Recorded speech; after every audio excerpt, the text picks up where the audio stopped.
O filho do Cortella, o Pedro Cortella, revela nesse podcast que já usou drogas na juventude. Vamos ver como que foi a reação do Cortella.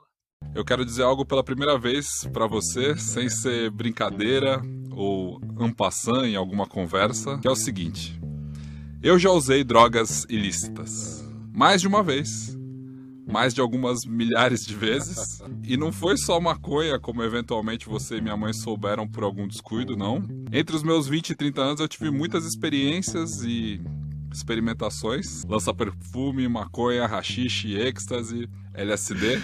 Eu nunca tive vontade ou coragem de provar cocaína, mas eu convivi bem de perto com gente que usava com frequência. Então essa é a forma de começar esse episódio, porque já passou algum tempo desde que eu fiz 30 anos, então hoje é mais fácil de falar, apesar que não é tão fácil assim, de falar sobre isso com o meu pai aqui na frente. E alguns assuntos são bem difíceis de debater assim, abertamente entre gerações.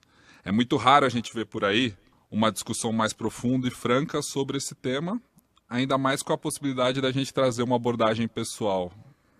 Eu nunca vi, pelo menos. E a gente da produção do A Grande Fúria do Mundo, a gente entendeu que seria um desafio interessante para mim abordar aqui essa questão. Para nós. E partindo do ponto que você não vai levantar daqui e sair fugido agora... Eu não uso drogas, eu não preciso fugir. A frase clássica de quem?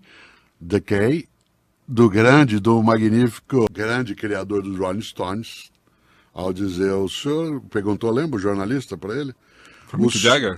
Não, Keith Richards.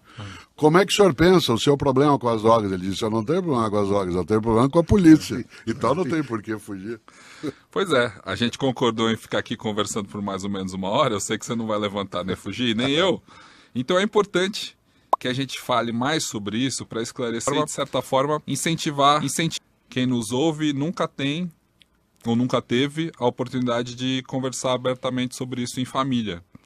Porque até hoje, agora falando mais pessoalmente entre nós, você estava satisfeito com as conversas que nós tivemos ao longo da vida sobre esse assunto? Olha, se você tivesse tido como um eventual usuário, como você acaba de se declarar, tivesse tido alguma intercorrência negativa, se essa conversa antecedesse o teu uso eventual, eu diria não use, não quero, não desejo.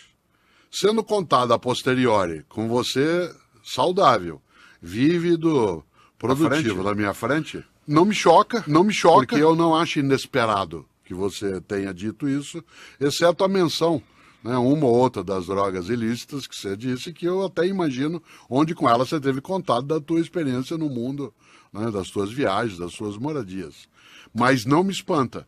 Embora você seja filho, no caso meu, de uma pessoa que não é usuária, né, que não teve experiências, exceto com maconha, né, das drogas ilegais. Acho que 2 vezes na vida eu fumei maconha.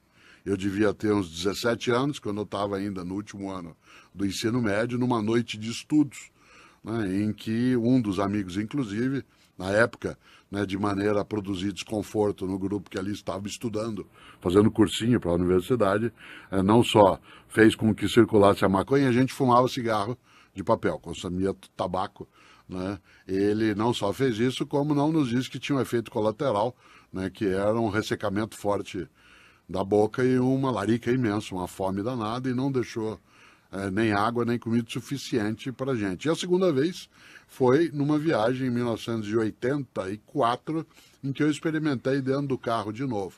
Mas as drogas ilegais nunca me encantaram. Elas nunca tiveram para mim nenhum poder de sedução. E não era por um temor de que eu poderia delas ficar dependente, inclusive porque eu consumia, como você sabe, né, durante 30 anos eu fui fumante de cigarro, né, de tabaco, portanto não era essa a questão. E eu sou um consumidor eventual de álcool e não tenho nenhuma dependência em relação ao álcool. Quando você diz eu fumei isso, eu usei aquilo, eu tive experiência com haxixe, eu não acho que isso seja fora, que seja inesperado. Né? Para mim não é uma revelação no sentido pai-filho. É que a gente nunca conversou sobre isso, porque isso não era um tema, e volta ao ponto. Né? Eu vou dizer uma expressão que agora não me interessa. Não é que não me interessa, não tem a ver com o meu interesse imediato. Você está aqui, vivo, como eu disse, falando. Mas se antecedesse, Se você me chama num canto e diz assim, pai, eu vou sair hoje, eu vou fumar haxixe, você está louco. Por que você vai fazer uma experiência com algo que te tira o controle sobre você mesmo? Aí você poderia me dizer, não, mas não tira o controle. Ele me coloca numa condição diferente, tal como o álcool, falando comigo, tal como o álcool pode te colocar, né? E eu diria, não, mas existe risco, é perigoso. Eu não entraria numa conversa sobre o ilegal, no sentido jurídico. Né? Porque o temor, isso, em relação a burguês classe média, esse temor é muito relativo. Você tem uma série de alternativas, né, de suporte para poder escapar, né, em relação a isso. Eu não estava condenado, né, ao pequeno tráfico, ao pequeno consumo, a ponto de ser um alvo. Mas o tema da droga sempre foi algo que me instigou, sempre, né? Não só no quesito família, mas em relação ao que é que leva algumas pessoas a terem, e aí você pode me dizer, né, a ter esse nível de independência em relação à dependência e outras pessoas não.